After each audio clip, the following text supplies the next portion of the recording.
Hello, everyone. Good morning, good afternoon, good evening, regardless of where you are joining us from. And welcome to another Scope workshop. So, today I'm not going to be alone. As always, I'm having someone joining us. And today I'll be joined by Andrew. Before I dive into some of the details, I want to just give you a little overview of what we are going to cover today. So, as usual, we'll start by covering some service information, and also I'll talk a little bit more about our next cohort of AI video program and invite you to join it. And after that, Andrew will join us. Most of you in the community already know Andrew, and I invited him to join us today to share his experiences with Scope. He's coming from a stream diffusion and touch designer community, and in the past few weeks, he's been experimenting with the Scope a lot. And I figured this would be a good opportunity to also share share those experiences with everyone. So let me go real quick to our presentation. So for all of you who are not watching this on Discord, and if you're watching us on X and YouTube or Instagram, this is the QR code to join our Discord. I always warmly welcome everyone and invite you to join the Discord because that's the place where we share most of our information firsthand.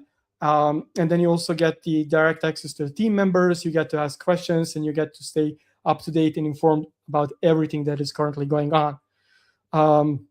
The other stuff is, because this is all about Scope, this is a link to GitHub repo. So I encourage you to participate, to come up with your PRs, just to follow our progress there. There's a lot going on. We covered some of those things in our previous workshops, and we will be covering some of it today and the next week as well. But we're also looking into plugin architecture. We're adding support for different pipelines, preprocessors, post-processors. So this is a really good place for you to stay in touch with the latest developments, in addition to Discord that I just mentioned moments ago. And before I move on, I want to talk a little bit more about our Daydream interactive video program. So for those of you who have participated in the one that we run over the Christmas and New Year's, this is a new version of it that we are going to be running from February 9th. Currently, the applications are open. I will share a QR code with that one. Applications are open, I believe, until February 6th, but we are getting a lot of interest, so sooner you apply, the better. Let me play this video for you guys, and then I'll talk a little bit more about the Interactive AI video program and share a QR code for you to join. I'll just ask someone in the chat to confirm that you can also hear the sound. This is a very unique experience of using AI to create various kind of things that you may have not imagined. With these real-time models, you really build new things that weren't possible before. Scope is a fun experimental tool to try out new real-time AI video generation capabilities. It's a very nice program. It's future-proof. It's really innovative idea. Great as Daydream is kind of trying to gather all these people. Each person gets to kind of show off their own individual creativity. Daydream was so supportive in like every way, so I'm really grateful. The community is very unique and very inclusive and very friendly to other outsiders as well.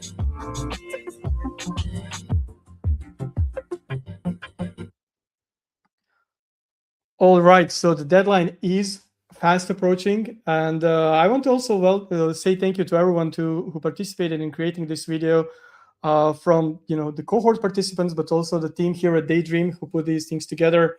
I really love this one, and I hope that a bunch of you get your chance and apply to a new version of our interactive AI video program. So what is changing? Let me quickly walk you through it. We will be running just one track this time, and that track is going to be Scope focused. So it's going to be just a track about Scope. But what we've noticed, and from conversations and discussions with you, is that a lot of you want to build rich interactive experiences, even if you had, for example, previous experiences with Touch Designer, but you might not be feeling as confident as how to do that and build them with Scope.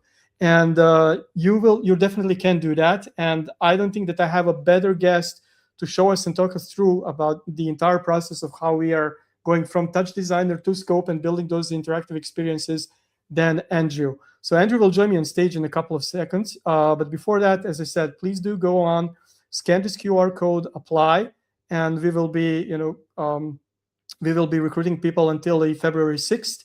The idea that we are looking for now is to see how you can use Scope to build different additions to it. So we are also going to be introducing more around our plugin architecture. So we are interested in seeing builders, creators, researchers supporting our pre-processors, post-processors, adding features like upscaling mechanisms.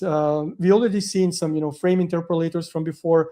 Also very curious about the use cases where you interact between Scope and third-party tools like OBS, Unreal, Unity. We've seen, as I said, a couple of those done in the previous cohorts, and those were amazing.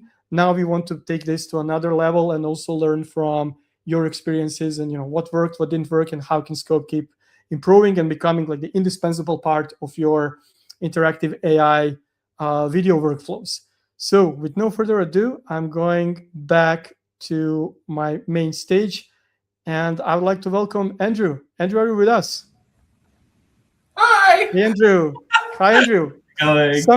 Some people know you in the community. I actually call you in the community as the professor, and Right. today you get the chance to teach us about that. So for those of the people, oh my God, I am so excited to have you here. So yeah, you're making me nervous. No, what I wanted to say is for the people who are maybe joining us for the first time, not everyone knows who you are. You want to do a little quick intro and tell us a little bit about yourself? Yeah, hi. I am Andrew. I'm the guy at Daydream who makes a lot of touch designer creations and loves to teach how to integrate it with basically anything. Stream diffusion's definitely been a big one for the past ever since I started Daydream, but now with everything going on and the developments of Scope, I've been trying to learn so that I can teach people in our community and anyone who's interested in combining different sources of modes of creation and generation, with Touch Designer. And that's basically it. I love to teach. Okay. And I like workshops and hopefully we can go and do some for today too. Yeah, that's the plan. You will also be a part of the cohort, right? You will be there together with the participants and sharing your experiences. So that's another reason and another motivation for people to join as well. You have started recently experimenting with Scope. We spent some time over the past few weeks exploring it and figuring things out. Before we move into that, how much time, or basically, should I better say, how long have you been involved in the stream diffusion and touch designer space before now even starting with Scope? Yeah, I've been doing touch designer for about 2 years now, and the stream diffusion stuff I started 6 months ago, mainly just to try to teach people how to create their own visual systems that you can plug into stream diffusion and really just get some interesting outputs, aside from just a basic magic mirror type of vibe that most people still tried and true. Everyone loves that, but I was trying to explore the boundaries, the capabilities, and now hopefully we can do that with Scope too. Yeah, and with that in mind, how would you? Let me put it like this, right? You've been running a previous cohort with a touch designer.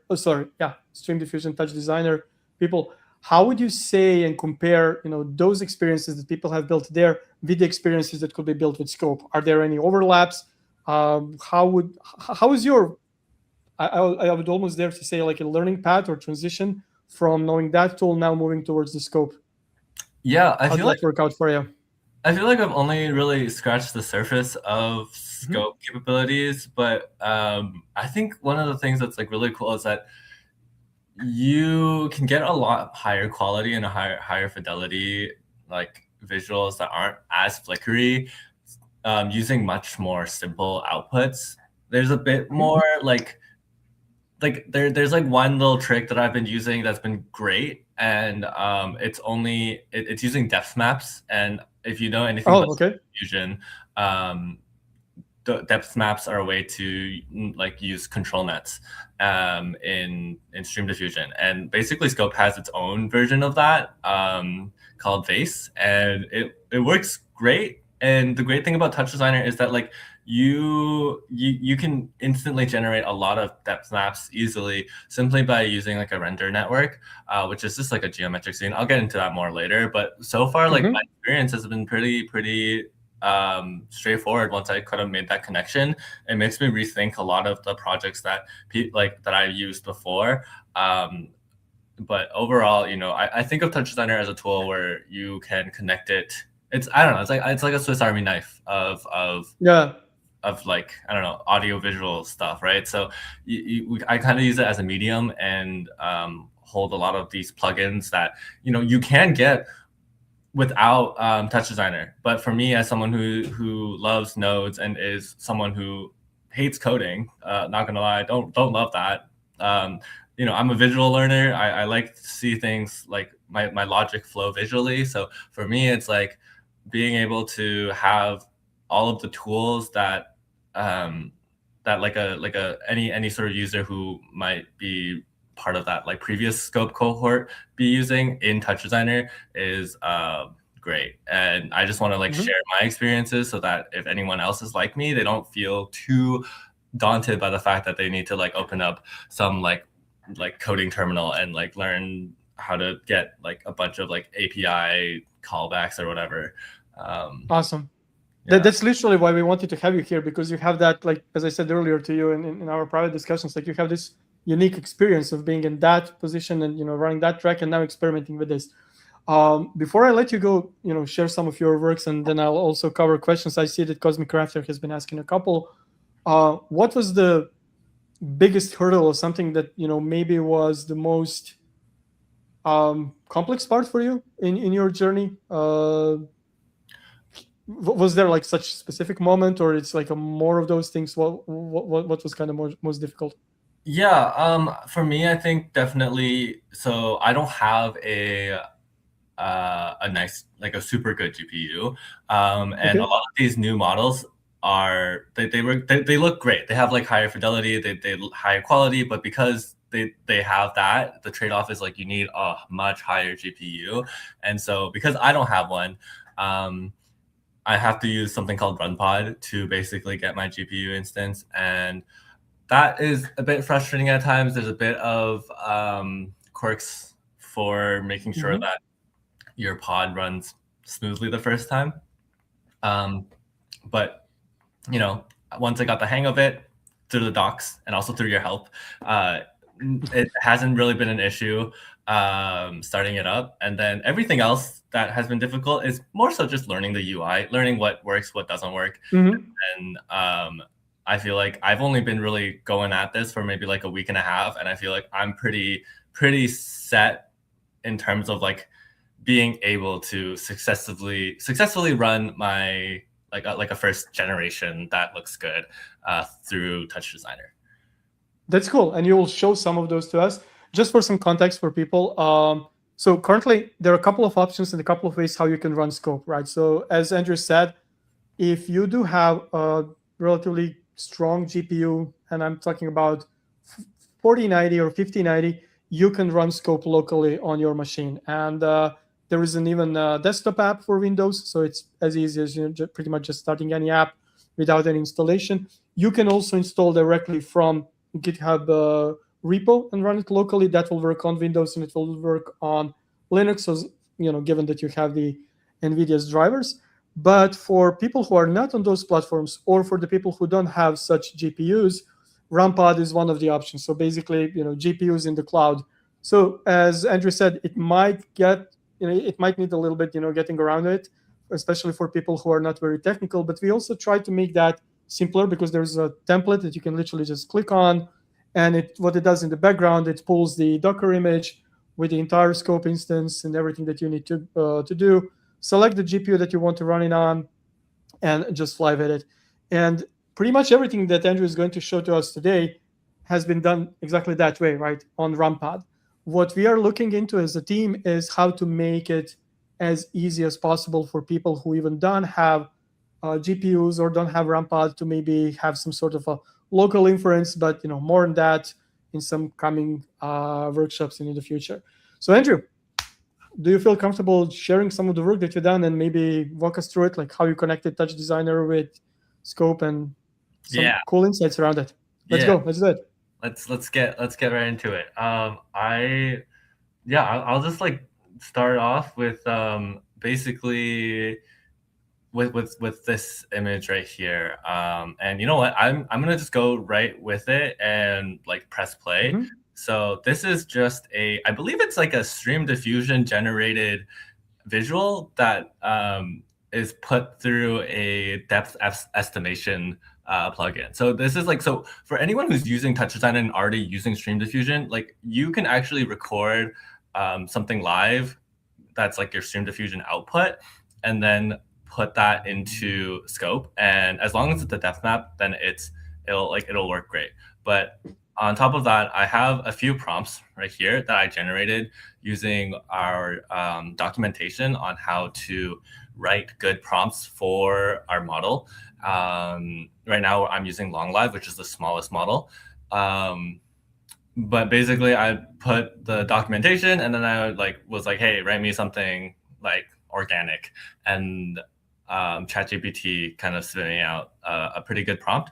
And yeah, I'm just gonna pull Scope open. And actually no, before I even get there, basically what's happening here is this is my video, and then it's going into NDI out, and NDI out is like solid tool. It's great. It basically rewires your webcam. And so what I can do is I can use the camera source as a way to put any visual aside from just my face. And this is a little Docker right here, and you can get 4 options. So you have options. You could load a bunch of them in. That's cool. But yeah, so anyways, the prompt that I did was, I don't know, it's like some like organic, like sci-fi stuff. And so I basically am putting it into this prompt box down here. And again, I'm using LongLive and Vase. Think about this. I think of it as like a control net, but basically it's taking this depth map and it's going to build its scene just from there. And all I have to do really is like press play, and hopefully it runs. Hopefully it runs. If not, we'll blame it on RAMPad. Wait, hold on. This is the wrong prompt. I forgot to say. My bad. Well, while you figure out your prompt, the thing about Waze, right? So the thing that you're showing here is a depth map, but with Waze we support a bunch of other things as well, right? Like the start frame, end frame, even pose and motion estimation and stuff like that through a bunch of capabilities. So Waze is something that definitely offers a lot of control over just going beyond just simple prompt and visualization. Hey, go on. I think you got here now. Yeah, exactly, right? Like I feel like I've only scratched the surface, because if you think about control nets, there's like a bunch of them, right? And I'm only using the first control net. And immediately, right, this basically using depth estimation, and right here is like how you can control the strength. So like something that I can do is I can actually, like, if I bring this all the way down, basically it stops, and it kind of the entire prompt kind of takes over. And yeah, I believe like it should start like cracking, or maybe it doesn't, but okay, no, it won't crack. But basically it generates it based off of that last frame before I turn it down, and I can simply just like turn it back on, and then boom, it's like alive again. Oh, wow. Yeah. Really cool. Another thing that you can do is, so down here is under the prompts, there's something called like transition steps, and I can crank that up to like, I don't know, like 2. And I have this other prompt that's going on. This is like a sci-fi one. And so something you can do is you can just like delete everything and then place this one. And it starts to transform. Whoa! Oh, there we go. Yeah, and it's pretty smooth, and it's not as like crazy as it's not as like jittery as Stream Diffusion, which I think is really cool. But yeah, you can like really like play around with like just like with the scale of the Vase. And you're getting what, around 15 FPS is that I'm seeing, right? 14.9, 15 FPS. Yeah, which that's okay. Yeah. Yeah, if you have like a 5090 machine, like I think that this is like a great way for you to just generate some cool visuals. And then something else that's pretty cool is down here is the denoising step list, where it's like kind of like the step size in Stream Diffusion. So if I kind of it's reversed though. So if I increase here, let me just like increase this to like 890. So one thing about the denoising step list is that it kind of resets whenever I play around with it. I haven't really been able to get around with that. Maybe that's like intentional, but yeah, you. What they're trying to get, sorry, maybe with by resetting cache, you could get it to like apply stuff immediately, but I'm not sure what you were. I actually want it to not apply immediately. So if I okay on like that. Yeah, then we're going crazy. And yeah, it kind of just changes the quality of it. And honestly, I actually like the other prompt a lot more. So I'm gonna reset this. So something else that you can do with Scope is like it's a timeline. So you can pause it and then you can restart it, and it will like replay a video. And I believe what you can do is while it's running, you can still like switch out things. But yeah. And on our community hub, right, when you share some of those creations, we also can export these workflows. That's how we call them, like these timelines, which are essentially just a JSON that has this combination of all the transitions and tools and prompts that you're using. So I would encourage people to check out the community hub and your work. You will share that as well, so they can just easily import them and start playing with it. Yeah. Cool. And something that I noticed with this actual like run is that there's like this moment of like kind of like blurriness, and I believe that's because like this is a estimated depth map. So like if you or it's not estimated depth map. It's a Stream Diffusion output of a visual. So there's not like it's estimating a depth, but it's like kind of guessing at times because the visual kind of gets all blurred and like meshed together.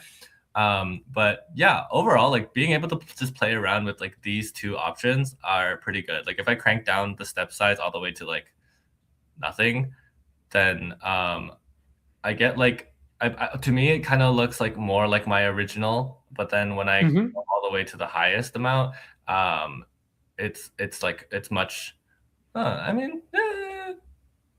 Sometimes it takes a while. Sometimes it takes a while to apply because in the background you might be fighting with different caches and whatnot. Yeah, it's just the nature of those video models at some point. Yeah, like, but yeah. So that was quick question. You mentioned long live, right? You've been mostly using long live for your experiments. Is there some specific reason for it, or I mean, we are supporting a bunch of others. If you click on that, okay, you're currently running it, but you can. But there is like a Kria, which is a large model. There is also Stream Diffusion. There is a reward forcing, Memflow, a bunch of those things. Why long live? So long live is, I believe, like 20 gigabytes. So I can run it on a run pod that's like pretty cheap. It's like around like I think 80 cents an hour. For Kria, I've been testing it out because it does give higher quality, but I believe the amount of I don't want to change it because then it'll like mess up all of the. No, yeah. But Kria, I think, is like 32 gigabytes, which is too much for a 5090. The quality. I mean, it barely fits. It barely fits with the quantization, right? We have the option for FP8 quantization. You can see it down at the bottom, right? So Kria will work on 4090 or 5090, but obviously, if you have like a 6000 Pro or H100s or whatever it's currently offered, then Kria works really well. But it's a larger model. It's a 14 billion parameter, and these ones are significantly smaller. Yeah. It's lots of options. There's Stream Diffusion V2 as well. So like if you want to explore that, I haven't yet, but I hope to in the next cohort. And like as I'm learning, I'll like be able to share and help out anyone who's interested in joining and like learning how to go through Stream Diffusion. Going through Scope via Touch Designer, and $10,000 GPU. Yeah, lightweight. Yeah, Cosmic Raptor says you can run anything on an expensive enough GPU. I agree. Yeah. That's generally how it works. But yeah, so that was like my first crack at it, because I was like, oh, like you can just use the depth map. Let's just like look for any depth map. But there's also a way to get depth maps without even using a depth map, which is using the preprocessor. So once you install, once you like get your video model running, you can then select a preprocessor. Right now, mine only has video depth anything, but we have a bunch of them. Like, and they all, we have like like media pipe, OpenPose. We have optical flow, which is like kind of like velocity, like frame changes, so like motion differences. What else? I think we have Scribble, so it's just like sketch, like you can like draw. I think like that's pretty cool. I think Ryan was showing off that one, right? I think in one of his video. Yeah. There's a bunch that I'm really excited to kind of just like tinker around with, but I didn't want to use the preprocessor, not because like, mainly because like I was like, okay, if you have a like strong enough, or like if your run pod is kind of like doing the scope generation and you do have like a decent PC, right? Like maybe it's not good enough to run Long Live, but it's good enough to run Touch Designer, right? Then you still want to do some stuff in Touch Designer. So why not like try it out and see how it goes? What would be such case, for example, the one that you just described? What would be that in practicality? The case you just described, right, for using Touch Designer at some point, what would be such case? Can you give like an example? Yeah, so a preprocessor will only take the video input, right? So one thing, I'm going to turn off my camera, and I'm going to bring myself up into Touch Designer. Hopefully that works. We'll know soon enough. No. Okay, hold on. Wait, I might have to rejoin. Okay. One second. We'll wait. Yeah. Let me leave this studio. So while we're waiting for Andrew to rejoin, Cosmic Crafter said, I was hoping you would do this. Are you referring to the thing that Andrew just wanted to do, to show it in Touch Designer, or something else? I'm checking your message.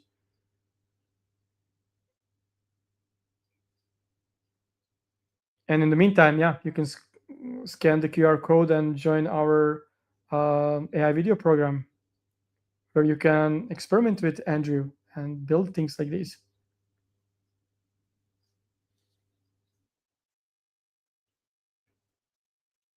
Oh yeah, Cosmic Crafter. Okay, got it. I think that he actually wants to do something like that. So once he rejoins it, it's probably some stuff around the permissions for the video or for the camera. We can see how that works. Generally, Scope does support, obviously input from webcams and sources. We're also looking, as I said earlier, for the Windows app, if you're running it locally, there is a support for Spout. We're also looking for the NDI bridges and NDI support. That's something that we might cover in the next workshop. So for the bunch of creative tools like Touch Designer, or even different scenarios like Unity or Unreal, those kinds of things would work. And I think Andrew is back.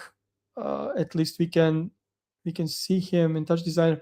Andrew, I can't hear you. I don't know if you're saying anything.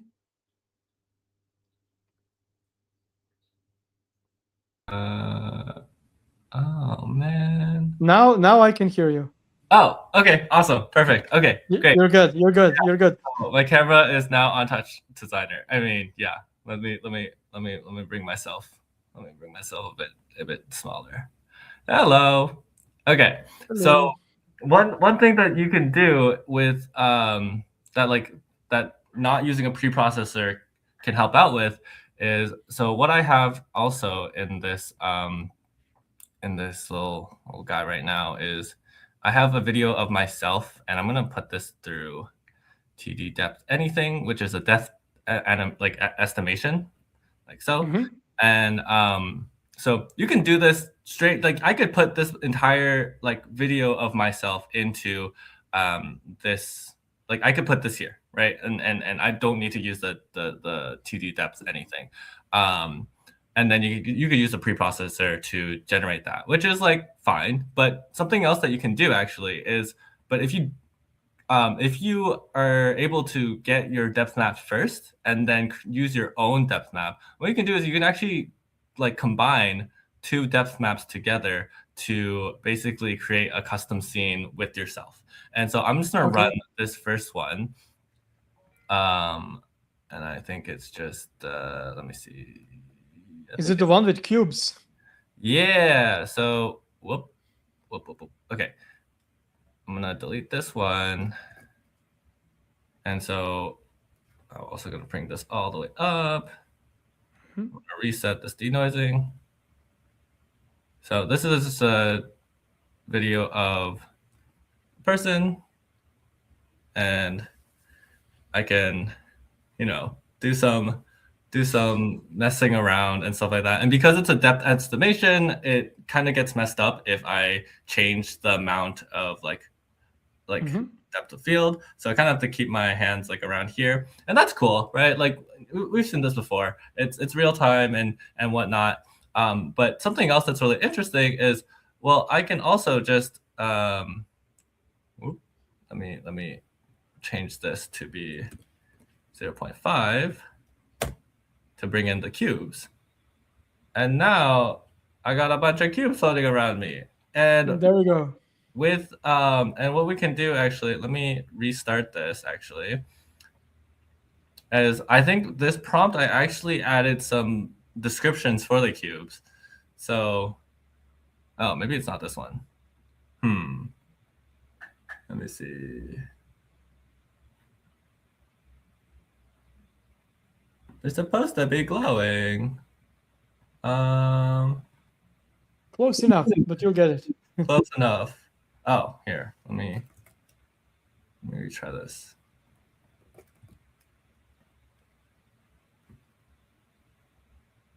Ah, there we go. I didn't copy the entire. There we go. There we go.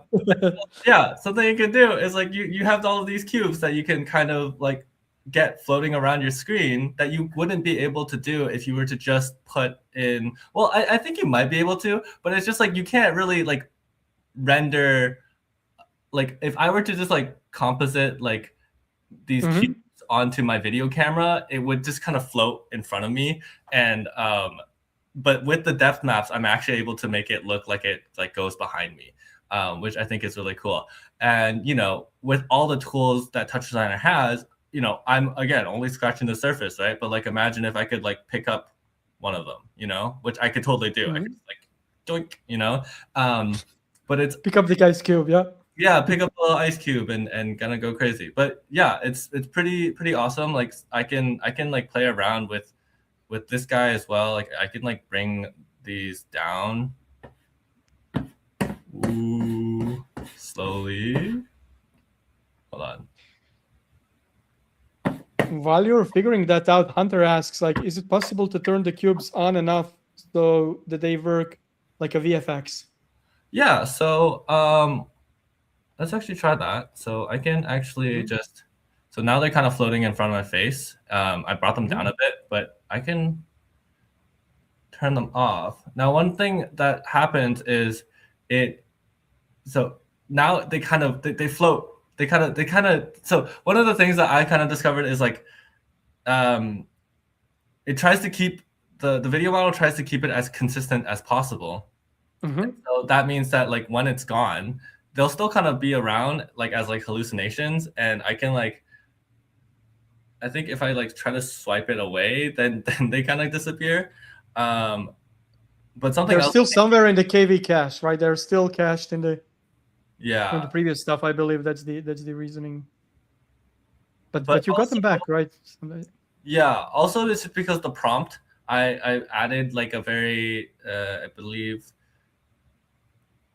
Yeah, I added this idea of like these cubes floating around me. So if there was a way to, as I'm turning off the cubes, I'm also like changing the prompt, which is something that you could totally do. I believe if I just kind of like remove these. It should be even reflected in the timeline. Yeah, exactly. And now, it froze. But yeah, now they're kind of gone, right? But basically, if the prompt has the idea of floating cubes, turning off the depth map will not be enough. And like, so there's a bit of like, you'll have to, but the nice thing, right, is like, as long as the like, because of the smoothness of the prompt transition and like the ability to like smoothly change the depth map like input, I don't see it being that crazy of like a task to not being that. Also, I think I completely did not remove the dice.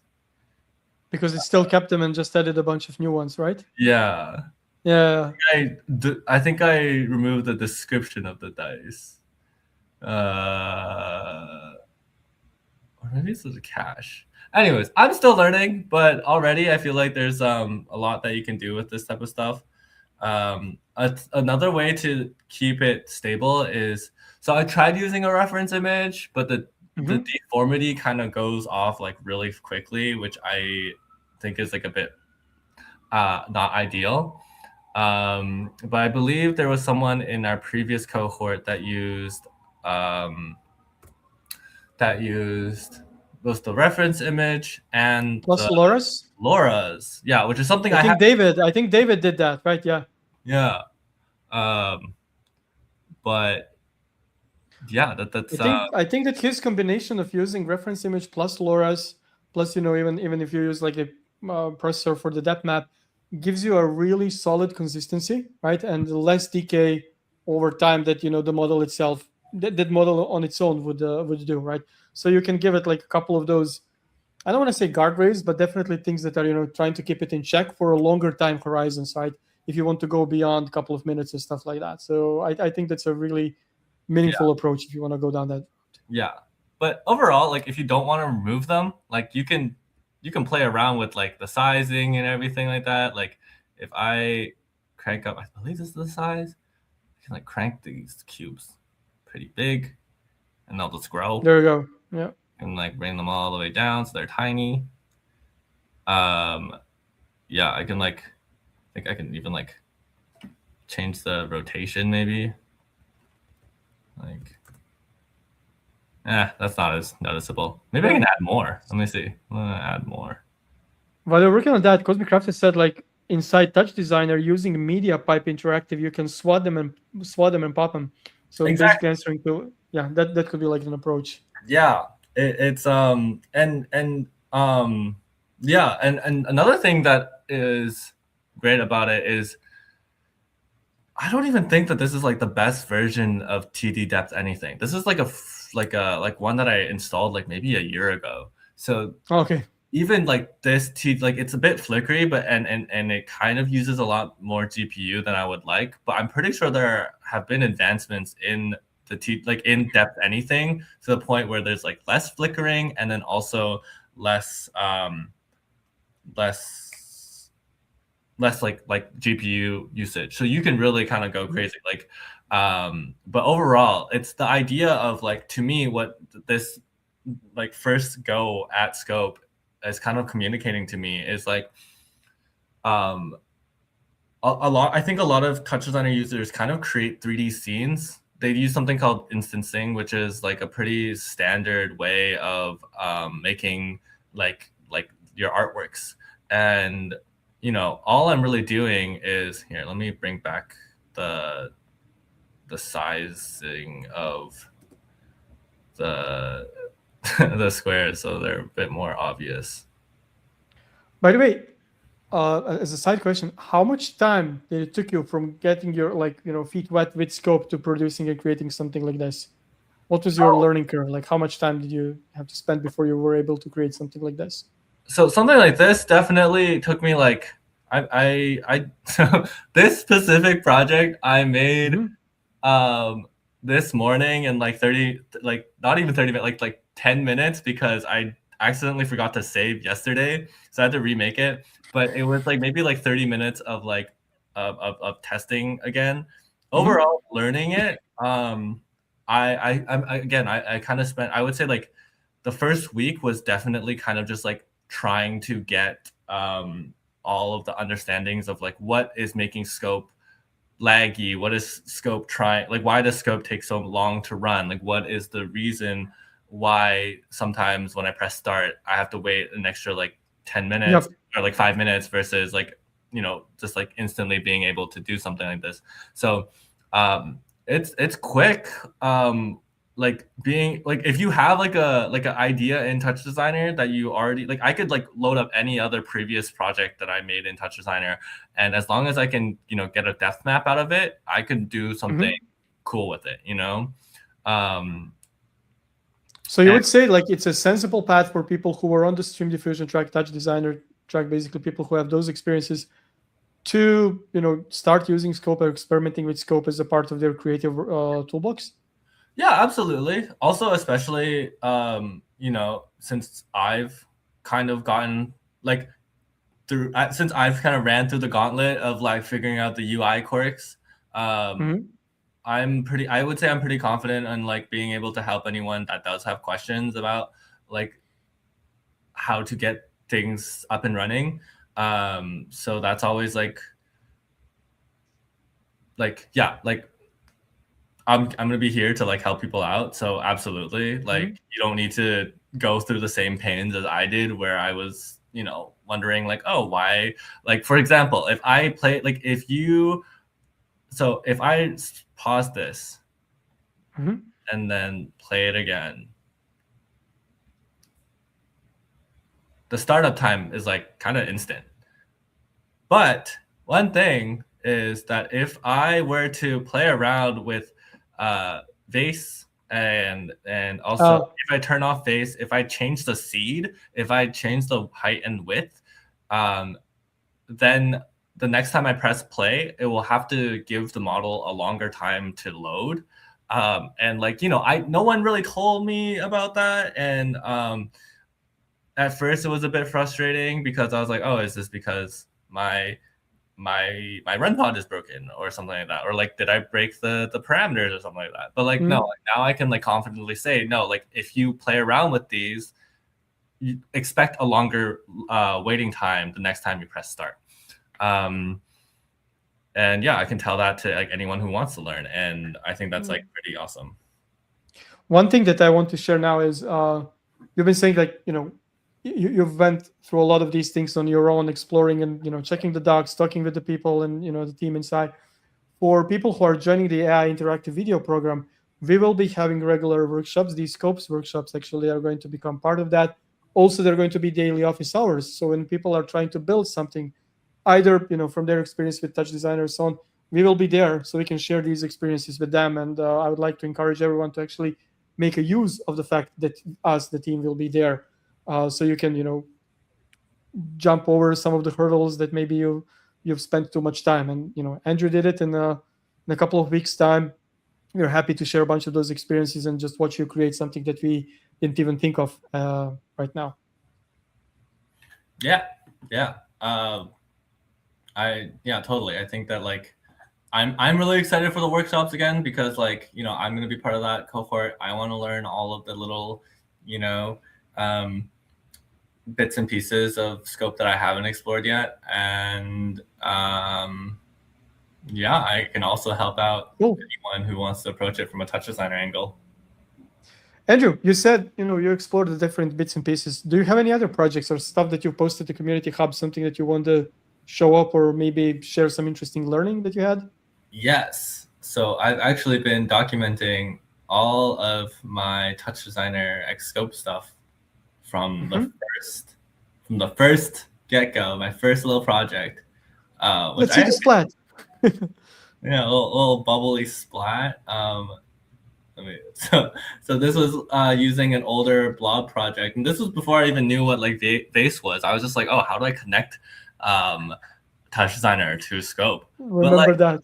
I added a little face, and it makes a little fish, and it's like it's kind of awesome, right? And then this is I think with Long Live, and then next time I was like, oh, let me try Kriya, and yeah, so there's yeah, that was really fun. I believe this is the one where I play around with the eyebrows. Yeah, look at that. It's very expressive. Yeah. Yeah, it's super expressive, and it's like there's no I'm not using like Vase or anything. I'm just this is just like its own input. It's just a 2D scene, and it's kind of crazy that like this is like a fish that like a recognizable fish with like a bunch of bubbles, and yeah. So like everything else has been. So I'm just kind of learning as I go. I'm like using different like this is the first time I was using Vase to get the depth map stuff. And then this right here is actually my first tutorial for anyone who wants to try to get this connected by themselves. It goes through how to install RunPod and also how to connect it with how to download NDI, how to get like these depth maps. And I have you also have a playlist. Yeah, there you go. I have everything on YouTube. It just, you know, I'm learning as I go, so I'm kind of just recording things, you know, from time to time when I make interesting discoveries. But yeah, that's basically what I've been up to. That's awesome. Is there a chance that I know that probably not right now, but after this workshop that you maybe just paste this playlist into chat for people to watch and follow? Yeah, in addition, you know, the bunch of the projects that you already created, because it's really awesome to see someone from a slightly different, you know, background or perspective making a use of Scope. Someone says that this also, you know, talks a lot about your skill level. I agree with that, but I also think it talks a lot about, you know, expressiveness and approachableness of these tools. If you have interest to do that, right? So you can definitely go crazy and experiment with it, and you know, just let your imagination go run wild. Yeah. Yeah, absolutely. Yeah. I mean, I've been using Touch Designer for a while, so it kind of makes sense that, you know, I can get stuff up and running. But, you know, I'm here, you know, so if you ever have any questions or want to try any experiments, like. Well, there is an ask from the community. We need Finding Nemo Daydream version. There we go. There we go. Yeah. So maybe some combination with the LoRa. But for us not to get into trouble with some copyrights and maybe depth maps and stuff like that, you could probably get a solid, you know, solid piece of that done actually with Scope even in its current situation. Yeah, totally.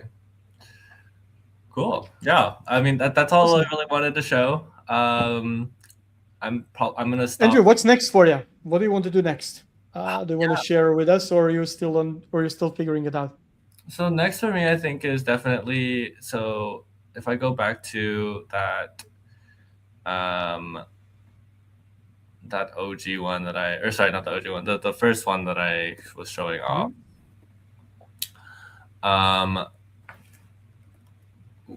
Something that I really want to try out is I forgot to change the prompt again. Whatever. Let's just let that run. But what I wanted to do was I wanted to try to basically get Stream Diffusion running and then trying to run that through TD Depth Anything and then using that as a scope input. I feel like that might be interesting to see how that kind of gets maybe a higher quality, or, you know, like using a Stream Diffusion output as like the structure of a visual, right? I feel like it's a good idea. You can think of like Vase as like the structure of anything that you want to do, like a really messed up girl with crazy dice floating around and antlers. But yeah, that's what I'm looking forward to. Also LoRa's. LoRa's are super powerful, and there's a bunch of them that you can explore and, you know, play with them. The person that you already mentioned, David, when he was building his last project, right, he was experimenting with a lot of LoRa's and actually programmatically changing them in runtime. So obviously here we are focusing on the UI and the stuff that you've been showing, but Scope also has this server and API that's exposed that you can pretty much everything that you've seen here can be accessed and done programmatically. So if you want to build more powerful experiences, you can do it that way as well. Yeah, I really want to try to dip my toes into that as well, so that I can do stuff like, you know, again, like if I change a single parameter in Touch Designer, maybe there's a way to make it talk to Scope so that I can get it to change its prompt and change its lore or whatever. Well, like I think that would be cool. There are options for that, and we are working, as I said, on the NDI bridge. Someone already said, like, once we get the NDI in place, it's going to work. Only the sky's the limit. The thing that, as I said, I'm going back to the AI video program that we are considering, that we are running from February 9th, so until February 6th, we still have time to apply, is also for people to try and envision in creation of different plugins, right? For pre-processing, post-processing activities, maybe some additional pipelines. What we've seen here were mostly, video models, but you can also go beyond that. Like pipelines are not limited just to video models. We are also interested in seeing, text-to-speech or audio models or audio reactive visuals. So literally, a lot of things can be done. And yeah, if you join the cohort, and if you have plans or ideas how to do it, we'll be there to support you on your journey. Yeah, we will. I We will. I really want to see what other people create with these depth maps, honestly. So if you really are interested, hopefully we can generate some ideas and test things out.